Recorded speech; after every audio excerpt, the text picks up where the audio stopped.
Can a €30 credit card sized computer reproduce serious hi-fi? Does it need anything else to do so? And is it easy to set up? All questions that were posed to me over the last months. Let's answer these questions and more using the Raspberry Pi.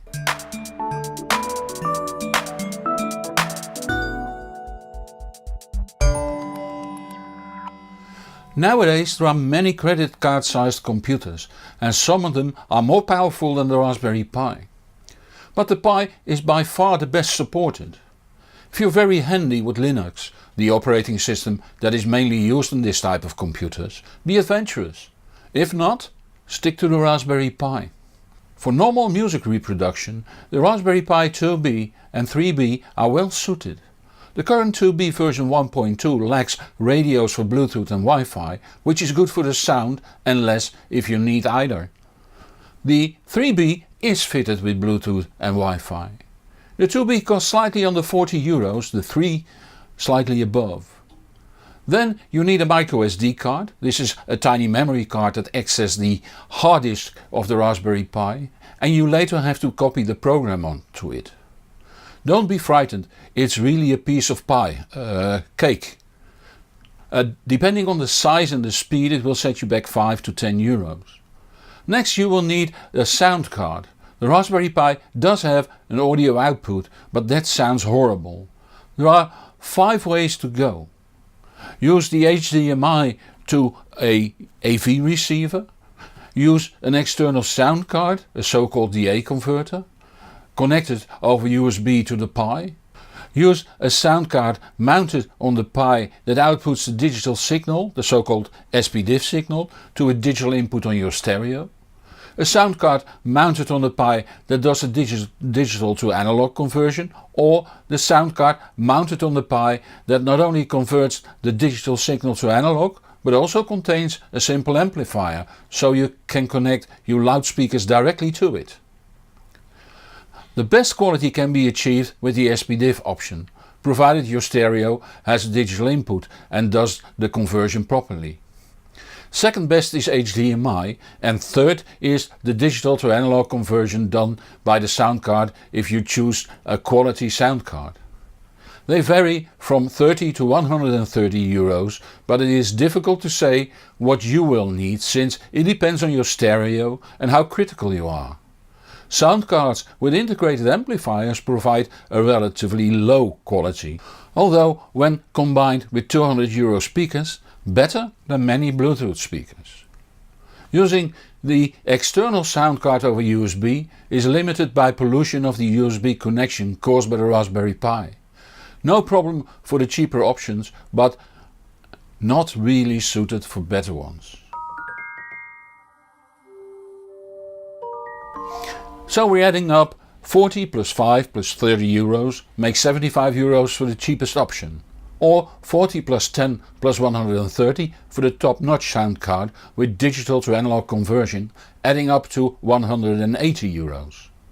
And we're not there yet, for we need at least a simple power supply and a simple housing, both costing a tenner.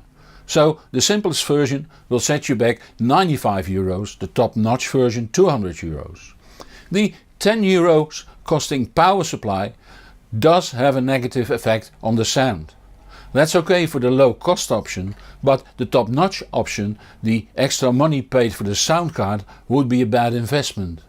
A proper power supply would set you back about €90. See the link to the review of power supplies. A really good power supply would even cost €250, but let's go for the €90 version. And now we are at €280. That's already more than the Teufel Raumfeld connector. See the review, the link is in the show notes. If sound quality versus money is the only factor, only the combination of a Raspberry Pi with an SPDIF card and a proper power supply is a winner at about €150. But then your stereo has to have a digital input free, or you have to add a separate DA converter. As said, this does potentially offer the best sound, but you might wonder what's making the Raspberry Pi attractive as a music player.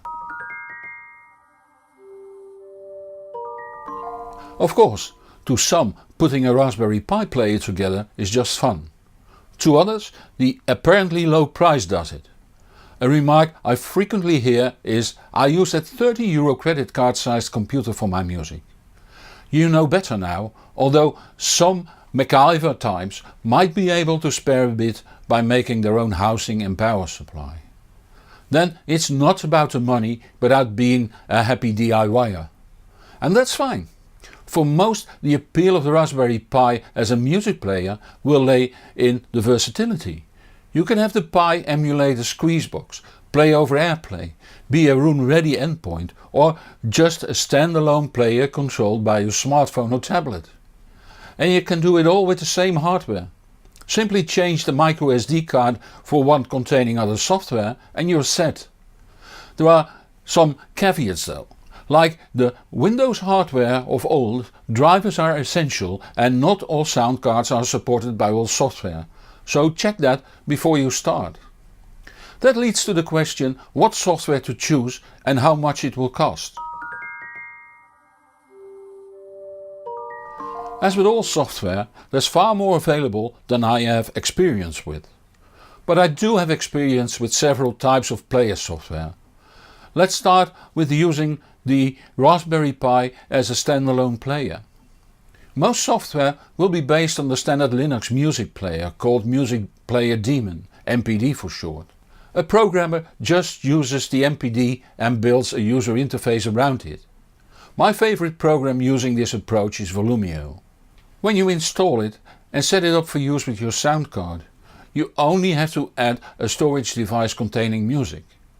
That can be a memory stick or a hard disk connected to the Pi over USB, or a shared volume on a network like on your PC or NAS. You can operate Volumio from an internet browser on a PC, smartphone or tablet. The Raspberry Pi itself does not need to have a monitor, keyboard and mouse connected.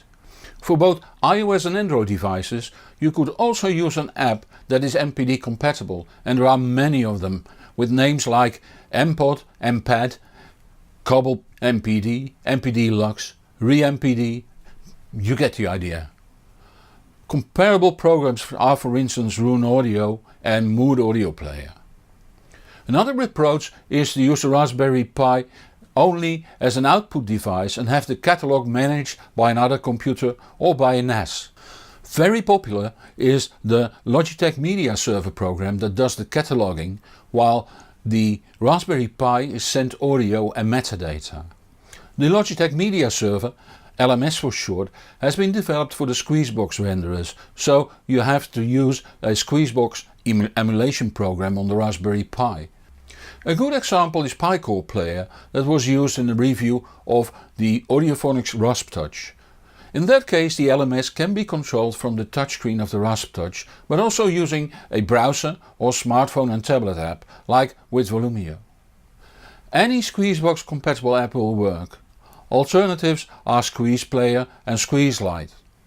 The least attractive way, at least for me, to use the Raspberry Pi for music reproduction is DLNA.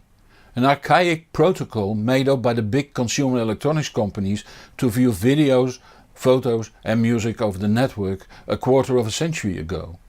It's slow, doesn't support gapless playback and knows all kinds of implementations, including a number under the UPnP AV name. Therefore I have no recent experience using DLNA.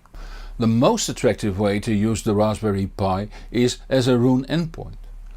See the link to the review for more on Roon. When the Roon image is written to the microSD card, it is almost fully controlled using the Roon Control app on your computer, tablet or smartphone. Given the price of Roon, it is highly unlikely that it will be used with the Raspberry Pi as main system, but here it's ideal for the study, garage, kitchen or other less critical application. In general, all player software is free, although there are some that cost a little money.